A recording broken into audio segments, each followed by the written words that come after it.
mundo fala que a energia solar é limpa, mas quase ninguém pergunta uma coisa básica. Limpa em qual etapa? Porque no telhado o painel não emite fumaça, mas antes de chegar ali, ele passou por mineração, purificação de silício, fábricas, energia industrial, transporte e uma cadeia produtiva altamente concentrada. Então, o problema não é a energia solar, o problema é analisar uma tecnologia complexa olhando só para o momento em que ela parece limpa. E esse é um erro perigoso para qualquer pessoa que trabalha ou quer trabalhar com sustentabilidade. Nesse vídeo eu vou mostrar por que a energia solar é essencial, mas por que nenhum consultor, gestor ou decisor sério pode analisá-la só pelo que acontece quando o painel está instalado, porque energia limpa na geração não significa sistema simples por trás. Se você quer entender sustentabilidade de um jeito que valorize o seu trabalho, sua profissão e suas decisões, se inscreva no canal. Aqui eu mostro os bastidores que quase ninguém explica. Energia solar é uma das tecnologias mais importantes na transição energética. Ela reduz emissão na geração,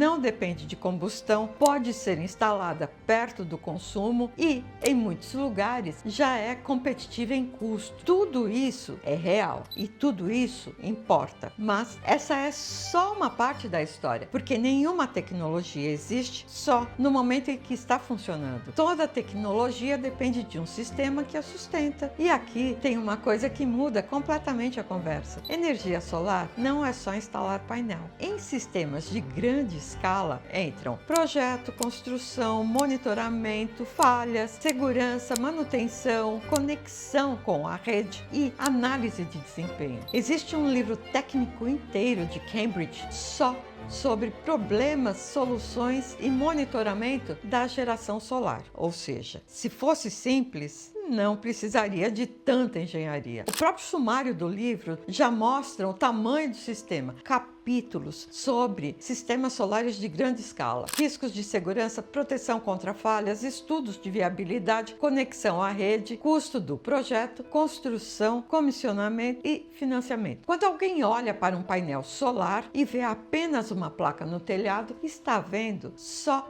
a parte mais visível de uma cadeia muito maior. Painel solar parece simples porque fica parado. Não tem turbina girando, não tem fumaça, não tem combustão, não tem barulho. Mas o sistema solar não é passivo. Ele precisa ser projetado, conectado, monitorado e gerenciado. E antes de chegar ao telhado, ele começa em algo extremamente comum: areia, mais especificamente sílica. Essa sílica precisa ser transformada em silício. E não é qualquer silício, é silício de alta pureza. Para chegar nesse nível, você precisa de processos industriais intensivos, alta temperatura, energia, infraestrutura, controle de qualidade, equipamentos, fábricas e só depois disso o silício vira lingote. O lingote vira wafer. O wafer vira célula, a célula vira módulo. O silício é um material semicondutor. Quando a luz do sol atinge esse semicondutor, pequenos pacotes de energia, os fótons, liberam elétrons que geram uma corrente elétrica. Só que essa corrente nasce em corrente contínua e a sua casa, a sua empresa,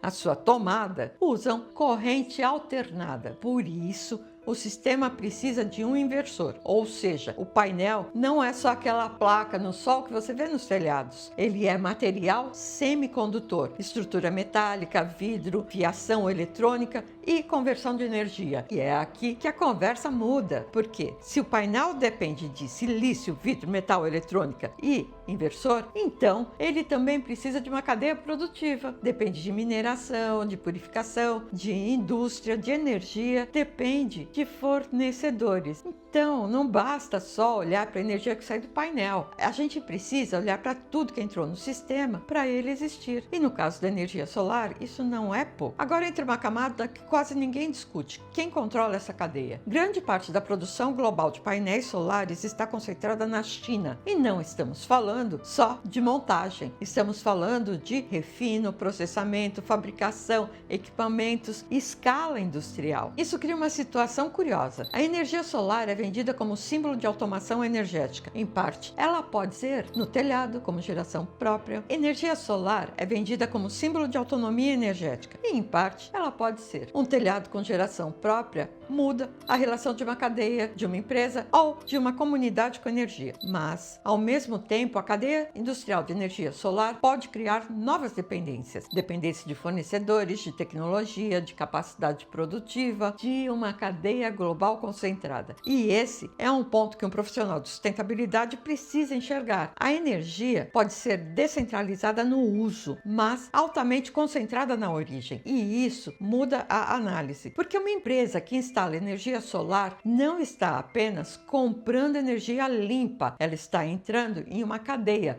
E toda cadeia tem risco. Risco de fornecedor, risco geopolítico, risco trabalhista, risco ambiental, risco reputacional. Sustentabilidade séria começa quando a gente para de olhar só para a solução e começa a olhar para quem sustenta essa solução. Agora vem outra virada. Gerar energia solar não é o principal desafio. Integrar essa energia ao sistema é. E aqui entra uma dúvida simples, mais decisiva. Painel solar gera energia quando não tem sol? Depende. Se não houver radiação solar, como à noite, por exemplo, não gera, mas em dias nublados ainda existe radiação difusa e o painel continua gerando energia, só que em menor intensidade. Ou seja, o problema não é simplesmente tem sol ou não tem sol. O problema é que a geração varia e essa variação nem sempre acompanha o momento em que a energia é mais necessária. Energia solar não falha quando está nublado, ela se torna menos previsível e isso cria um problema que não aparece quando a gente olha só para o painel no telhado. O tempo de geração não é o mesmo do consumo e um sistema energético não pode funcionar apenas quando é conveniente. Ele precisa entregar energia quando a casa precisa, quando a empresa precisa, quando a cidade precisa, quando o sistema precisa. Então, tem mais uma camada aqui. Quando uma casa gera mais energia solar do que consome naquele momento, esse excedente pode ser enviado para a rede elétrica. É por isso que muita gente diz: eu produzo energia em casa e devolvo o excesso. Mas isso não significa independência, significa integração. Durante o dia você pode injetar energia na rede, à noite você consome da rede. Em momentos de baixa geração, depende do sistema, ou seja, o telhado pode gerar energia, mas quem equilibra o sistema ainda é a rede. Por isso, a energia solar não é só uma tecnologia de geração, ela é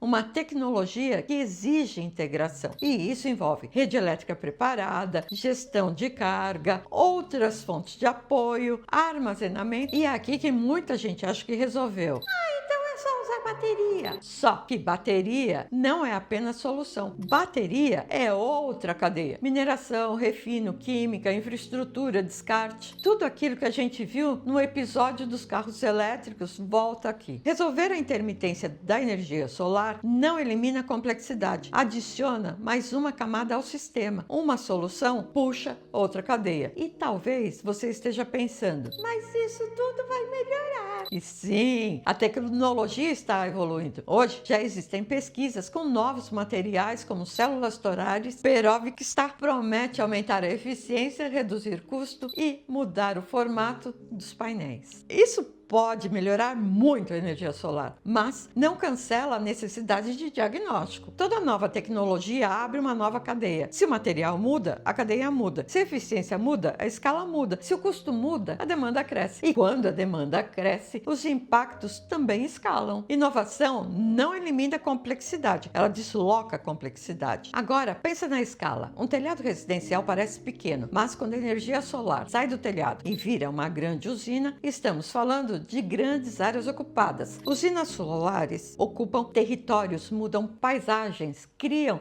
disputas de uso de terra. E isso não significa que seja errado, mas não é neutro. Quando a energia solar sai do telhado e vira uma grande fazenda de painéis, ela deixa de ser apenas uma tecnologia energética. Ela vira uma intervenção no território. Em algumas regiões áridas da China, os painéis solares têm sido usados até como ferramenta de controle da desertificação. A sombra reduz a evaporação, muda a temperatura do solo, diminui a ação do vento e pode favorecer favorecer vegetação em áreas degradadas. Só que esse é exatamente o ponto. O painel não fica neutro na paisagem. Ele muda o microclima, muda o solo, muda o uso da terra, muda a dinâmica daquele lugar. Em um deserto degradado, isso pode ser positivo, mas em terra agrícola, isso pode ser disputa por alimento. Em ecossistema sensível, pode virar pressão sobre biodiversidade. Mas nem toda ocupação de espaço acontece em grandes fazendas solares. Existe um movimento interessante acontecendo em empresas. Algumas redes, como a Leroy Merlin, por exemplo, estão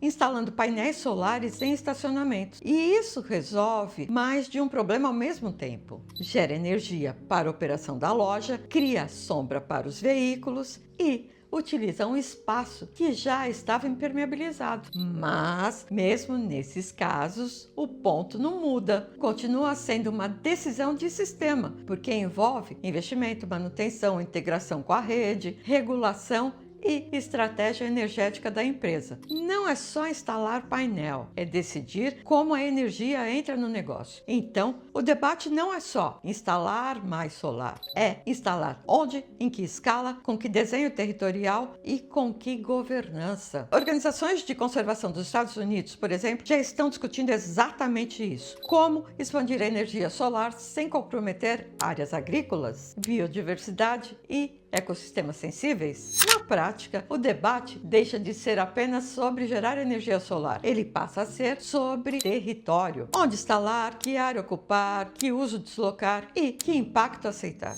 Energia solar limpa o uso da eletricidade, mas não elimina a necessidade de decidir o que fazer com o território. Agora, vem uma parte que quase ninguém quer discutir. O que acontece com esses painéis no final da vida útil? Eles duram em torno de 20, 25, 30 anos. Depois disso, eles viram o quê? Porque o painel não simplesmente desaparece, ele continua existindo como material. E reciclar painel solar não é tão simples quanto parece, porque o painel mistura vários materiais diferentes: vidro, alumínio, silício, componentes eletrônicos e pequenas quantidades de metais de maior valor. Separar isso exige tecnologia, logística, escala e viabilidade econômica. Em muitos casos, o valor recuperado ainda não paga facilmente o custo de desmontar, transportar e reciclar corretamente. Então, a gente está instalando milhões de painéis pelo mundo inteiro, mas a gente ainda precisa estruturar melhor o que fazer com eles amanhã. E isso é muito parecido com o que acontece em outras áreas da transição energética. Primeiro vem a corrida pela instalação e depois vem a pergunta que deveria ter vindo junto: qual é o plano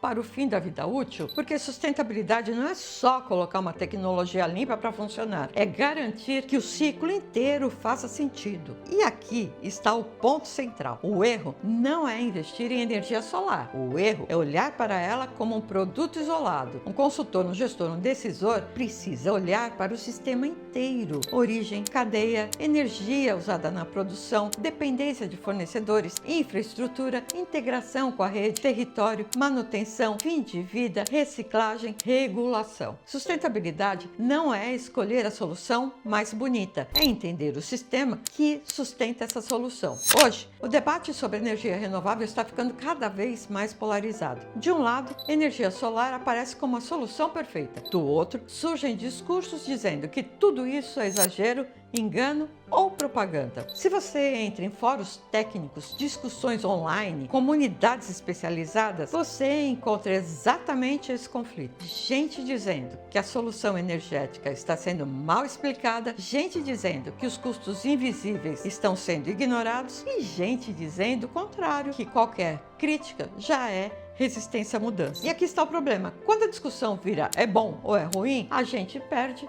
o que realmente importa. O que importa é diagnosticar o sistema. Sustentabilidade não é torcida, é diagnóstico. E para quem trabalha com ESG, isso muda tudo, porque a pergunta profissional não é apenas: essa empresa usa energia solar? Um diagnóstico sério olha além: de onde vieram os equipamentos, quem são os fornecedores, qual é a rastreabilidade, qual é o plano de manutenção, como essa energia se integra à operação, a armazenamento, há dependência de uma cadeia crítica, há plano para descarte ou reciclagem? Esse é o tipo de olhar que valoriza o trabalho de quem trabalha com sustentabilidade. Porque não basta repetir que uma solução é verde, é preciso provar em que condições ela funciona melhor. Energia solar não deixa de ser importante porque tem impacto. Ela se torna mais importante quando a gente entende esse impacto, porque é isso que permite fazer escolhas melhores, projetar melhor, comprar melhor, instalar melhor, regular melhor e evitar soluções simplistas. No fim, não se trata de decidir se a energia solar é boa ou ruim. Essa é uma conversa pobre. O ponto real é outro. Que sistemas estamos construindo para sustentar essa energia? Porque a energia solar é uma das peças mais importantes para a transição energética, mas ela não é mágica. Ela tem cadeia, tem território, tem infraestrutura, tem dependência, tem fim de vida e tem decisões que precisam ser feitas com seriedade. Sustentabilidade não é escolher a tecnologia mais bonita, é entender o sistema que torna essa tecnologia possível, porque sustentabilidade não é uma escolha, é sistema. Se você quer entender o que está por trás das soluções que parecem simples, se inscreve no canal, porque aqui a gente não repete discurso, a gente investiga sistema. Beijos e até